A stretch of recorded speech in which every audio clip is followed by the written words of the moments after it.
미나상 곤니치와 JLPT 전문가 장은경입니다. JLPT 2주 남았는데 도대체 무엇부터 해야 할까? 단어도 너무 많고 남은 시간 도대체 뭘 해야 되나 고민하고 계신 분들 많으시죠? 여러분 잘 들어오셨습니다. 제가 이번에 2주 완성 JLPT 쪽집게 특강으로 JLPT 준비하시는 분들을 위해 2주 안에 꼭 봐야 되는 것들만 꾹꾹 눌러 담아서 정리했습니다. 오늘은 2주 남기고 어떻게 공부를 해야 할지 이것만은 꼭 알고 가야 하는 것들을 알려드리겠습니다. 저만 믿고 따라오세요. 구독, 좋아요. 먼저 여러분들께서 가장 궁금해하시는 부분일 텐데요. 시험 2주 전에는 무엇을 도대체 어떻게 공부를 해야 할까요? JLPT M4 준비하시는 분들 이거 5개는 무조건 알고 가셔야 되는데요. 한 글자 한자, 스루동사, 동사, 형용사, 음동명사. 당연한 얘기지만 JLPT에서 단어는 생명입니다. 단어를 모르시면 어휘 파트뿐만 아니라 모든 파트가 흔들리게 되기 때문이죠. 특히 한자는 일본어에서 선택이 아닌 필수라고 볼 수 있겠습니다. 한자 공부가 너무 어려워서 미루신 분들 계시죠? 한자를 꼭 해야 하냐고 저한테 물어보는 분들도 계신데요. 2주 전, 아니 하루 전, 시험 5분 전까지도 포기하지 마시고 빈출 한자를 암기하고 시험장에 들어가시라고 말씀드리고 싶습니다. 그 정도로 한자는 JLPT에서 아주 중요합니다. 그냥 무작위로 막 암기하시는 것이 아니라 제가 알려드린 위의 순서대로 암기해 주세요. 강의에서 출제 가능성이 높은 한자부터 정리를 해 두었으니까요. 영상에 나오는 순서 캡처하셔서 중요한 순서대로 암기하시는 걸 추천드리겠습니다. 그럼 강의에서 배울 내용을 먼저 공부해 보도록 하겠습니다. 네, 한 글자 한자 설명드리려고 하는데요. 지금 가족과 관련된 한 글자 한자라고 해서 가족 관계도가 보이고 있습니다. 일본어는요, 내 가족을 남에게 이야기할 때와 남의 가족을 지칭할 때 조금 단어가 발음이 달라지는데요. 한자는 그대로 있는데 읽는 방법이 조금 달라져요. 그래서 그걸 좀 설명을 좀 드리려고 해요. 자, 먼저 첫 번째, 아버지 옆에 있는 한자가 아비부자입니다. 그래서 이렇게 한 글자로 딱 있으면 뭐라고 읽냐면 내 아빠를 이야기하거든요. 남에게 내 아빠 이야기를 할 때 치치라고 발음합니다. 오른쪽에 있는 어미 모자, 엄마 그림 옆에 있는 어미 모자는 남에게 나의 엄마를 이야기할 때 우리 엄마가요 어쩌고저쩌고 이렇게 이야기할 때 하하라고 발음해 주셔야 돼요. 하하라고. 자, 그런데 다른 사람의 아버지를 이야기할 때 아버지 잘 계세요? 아버님 잘 계세요? 이렇게 다른 사람의 아버지를 이야기할 때는 같은 아비 부자를 써놓고 앞에 접두어 오, 히라가나 오, 뒤에 상을 붙여서 이렇게 표기를 하고요. 이렇게 표기를 하고 중간에 있는 아비 부자를 뭐라고 읽냐면 오또상이라고 또라고 읽어요. 그러니까 한 글자로만 있으면 치치. 이 아비 부자 앞뒤에 히라가나가 오와 상자가 있으면 오또상이라고 읽어주셔야 되는 거예요. 어미 모자도 마찬가지입니다. 한 글자로 있으면 하하라고 읽으시고요. 앞에 오자 있고 뒤에 이렇게 상자 있으면 이 어미 모자를 뭐라고 읽냐면 밑에 쓸게요.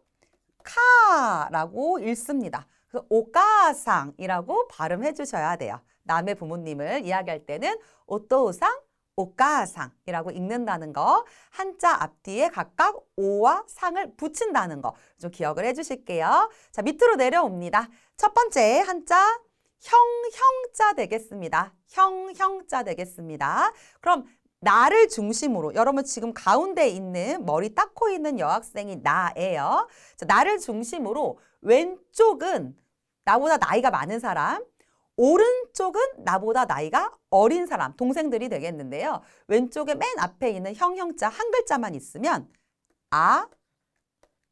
니라고 발음합니다. 내 오빠, 내 형을 이야기할 때 아니라고 하고 남의 오빠, 남의 형을 이야기할 때는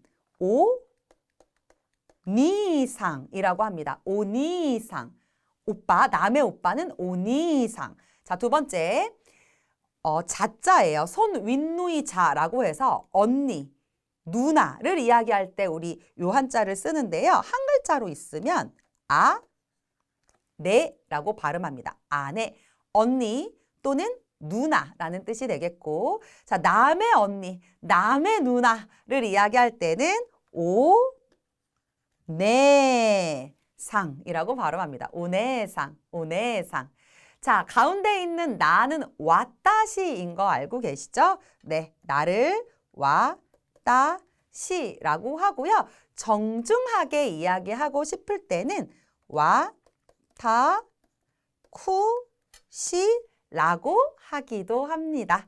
자, 오른쪽으로 갈게요. 여러분, 오른쪽에 가면 매자입니다. 네, 자매할 때 매자인데요. 손 아랫누이 매자, 여동생이라고 할 때 우리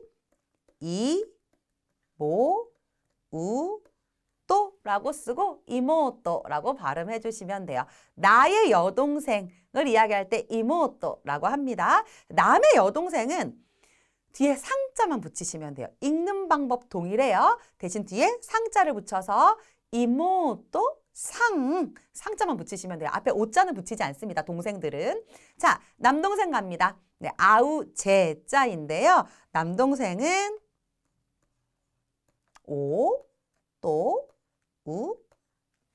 오또우또라고 해요. 마찬가지로 남의 남동생을 이야기할 땐 상자만 붙이시면 됩니다. 자, 그래서 우리 한 글자 한자 함께 알아보셨는데요. 나의 가족과 남의 가족을 이야기할 때 발음이 좀 달라지니까 주의해서 복습해 주시도록 하겠습니다. 네, 이번에는 음동명사에 대해서 함께 공부해 보도록 하겠습니다. 여러분, 음동명사는요, 한국어 발음과 비슷한 경우가 굉장히 많아요. 그래서 우리 이, 우, 에, 오 이렇게 아단끼리 묶어서 같이 한번 보실 건데요. 첫 번째, 이가이라고 되어져 있죠. 네, 이자를 시작으로 이로 시작하는 단어들을 좀 보도록 하겠습니다. 이가이, 이외, 이나이, 이네. 이죠 하면 이상입니다 라고 할 때 이상, 이카 하면 이하 되겠네요. 이 같은 한자를 같이 외우시는 것이 외우실 때 조금 수월하게 편하게 외우실 수 있을 거예요. 그래서 이가이, 이나이, 이죠, 이카. 다음 이샤, 의사가 되겠죠. 발음 비슷하죠, 여러분. 우리나라랑 한자어라서 그렇습니다. 음동명사는 발음이 비슷할 수밖에 없어요. 소리 나는 대로 발음을 하고 있기 때문에 이샤, 이가쿠. 똑같은 의자가 나와서요. 의사, 의학 되겠네요. 자, 다음 이미, 이캔이라고 해서 뜻 의자로 시작을 하는 한자들인데요. 의미, 의견 되겠습니다. 어떠세요? 좀 다 비슷하죠? 네, 같이 세트로 묶어서 꼭 발음하시면서 연습하셔야 돼요. 네, 그럼 퀴즈 함께 풀어볼까요? 문제가 이가이라고 해서 이외라고 되어져 있는데요. 여러분, 앞에 한자가 이외 되겠습니다. 첫 번째가 정답이고요. 두 번째 있는 한자도 이가이라고 읽기는 하는데 뜻이 의외예요. 의외. 두 번째 한자는 의자예요. 뜻 의자여서 정답은 첫 번째 있는 이가이 이외 되겠습니다. 네, 두 번째 퀴즈 함께 풀어보실게요. 이캔이라고 되어져 있죠. 의견이고요. 여러분 첫 번째 있는 한자는 의미라고 적혀 있습니다. 이미라고 발음해 주시면 되겠고 정답은 두 번째 있는 볼견자가 나와 있는 이캔 되겠습니다. 뜻 의자에 볼견자 써서 이캔, 의견 하면 두 번째가 정답이 되겠네요. 아까도 말씀드렸듯이 어휘는 모든 파트의 기본이니까요. 오늘 배운 내용 꼭 기억해 주시기를 바라겠습니다. M4에서는 조사의 비중이 굉장히 높은데요. 반드시 숙지하시고 시험장에 들어가셔야겠죠? 수업을 통해서 그동안 헷갈리셨던 조사들을 깔끔하게 정리해 보도록 하겠습니다. 또 기초 문법이라고 하면 범위가 굉장히 넓다고 생각을 하시는데요. 하지만 잘 생각을 해보면 반드시 반복되는 패턴이 있습니다. 예를 들어서 동사의 경우 동사의 맞수형을 공부하고 맞수형 접속 문형, 예를 들면 따이, 나가라 같은 걸 이제 공부하시게 될 거고 태형을 공부하시면 타형 접속 문형이 또 나오죠. 타형이 끝나면 타형 접속 문형을 익히시게 됩니다. 이와 같이 반복이 되는 패턴 속에서 우리는 많은 기능어들을 접하시게 되는데요. 일상생활에서 자주 사용되는 표현이고 아주 기본적인 문법인 만큼 반드시 알고 계셔야겠습니다. 결국은 이런 표현들과 한자 어휘가 모여서 여러분들의 독해, 청해 점수로도 연결되기 때문입니다. 자, 그럼 자주 출제되는 문형과 관련된 문제 함께 풀어볼까요? 네, 그럼 문제 함께 풀어보시겠습니다. 큐, 토모다치 괄호, 나치야스미노 료코니치 때 소단시다 라고 되어져 있네요. 오늘 친구 괄호, 여름방학 여행에 대해서 상의했다, 상담했다 라고 되어져 있는데요. 오늘 친구와 함께 상의했겠죠, 여러분. 누구누구와 함께 무엇에 대해서 상의했다. 이렇게 나와야 되는 거잖아요. 정답은 3번의 누구누구와 함께에 해당하는 조사 또 되겠습니다. 그럼 조사 1번의 대는요. 여러 가지 뜻이 있는데 뭐 장소명사 뒤에 붙으면 어디에서 그죠? 아니면 뭐 수단과 방법, 도구로, 무엇으로라는 뜻도 있고요. 2번에 있는 까는 대표적으로 이제 의문문을 만들 때 문장의 끝에 까를 붙여서 대스까, 마스까 이렇게 의문문을 만드는 역할을 또 하고요. 뭐 여러 가지 뜻이 있습니다만 대표적으로 4번에 있는 오도 여러 가지 용법이 있습니다만 대표적으로 을 이라고 하는 목적격 조사로 주로 사용이 되어지겠죠. 정답은 3번이었습니다. 다음 문제 함께 보실게요. A와 B의 대화문입니다. 아시다 이쇼니 데파토니 이키마센까? 라고 물어봤어요. 내일 함께 백화점에 가지 않겠습니까? 라고 A가 물어봤습니다. 그랬더니 B가 괄호, 콤마, 고멘나사이. 아시타와 요지가 아룬데스 라고 고멘나사이. 미안해요. 미안합니다. 아시타와 내일은 요지가 아루. 볼 일이 있대요. 볼 일이 있어서요. 라고 이야기했네요. 같이 못 간다는 얘기가 되겠죠. 그럼 괄호 안에 들어갈 것으로 알맞은 것을 골라주셔야 되는데요. 이지방 1번. 이키타이까라. 가고 싶기 때문에. 이키타이 하면 가고 싶다라는 뜻인데요. 까라를 붙여서 뭐뭐이기 때문에 라는 원인과 이유를 이야기하고 있어요. 그럼 가고 싶기 때문에. 2번. 이키타이케레도 가고 싶지만이 되겠네요. 가고 싶지만. 케레도라고 하는 표현 또는 케도라고 하는 표현 우리 이키타이 데스가의 그 데스가를 조금 더 회화체적인 표현으로 쓴 거라고 보시면 되겠죠. 정답이네요. 그죠? 가고 싶습니다만 가고 싶지만 미안해요. 내일은 볼 일이 있어서요. 정답 2번이 되겠고요. 3번, 4번도 확인해 보겠습니다. 3번 이키타쿠 때 가고 싶어서 라고 해석해 주시면 되겠네요. 4번 이키타이시 가고 싶고 자, 그래서 정답은 2번이 되겠습니다. 네, 이렇게 단기 공부법을 간단하게 알아보았습니다.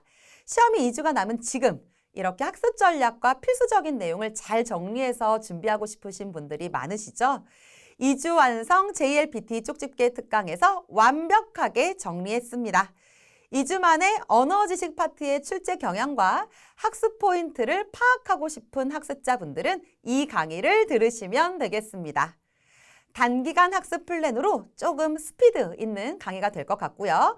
혹시나 공부를 하나도 전혀 안 하시고 바로 수강하시는 학습자분이 계시다면 이해가 어려운 부분이 있을 수도 있다는 점 알아두셔야 할 것 같습니다.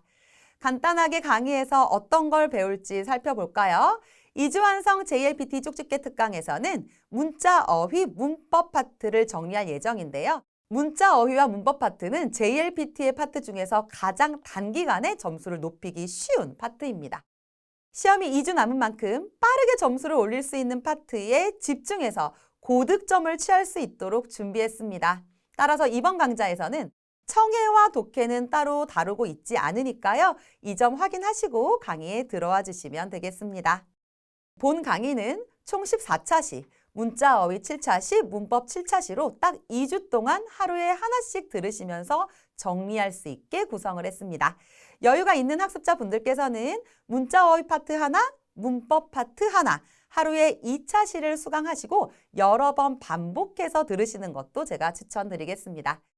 강의는 출제 빈도가 높은 한자와 어휘, 조사, 기능어를 주로 다루고 있는데요. 반드시 알고 시험장에 들어가셔야 하는 사항들로만 엄선해서 강의를 구성했으니까요. 믿고 끝까지 따라와 주시면 좋겠습니다. 네, 이렇게 해서 JLPT 시험 전에 꼭 알고 가야 하는 어휘 몇 가지와 문제를 풀어보고 앞으로 함께 공부할 강의에 대해서 모두 알아보았습니다. 오늘 배웠던 내용들은 자주 출제되는 내용들이니까요. 꼭 암기해 두시길 바라겠습니다. 2주 동안 저와 함께 M4 합격을 위해 끝까지 열심히 공부해 보도록 할까요?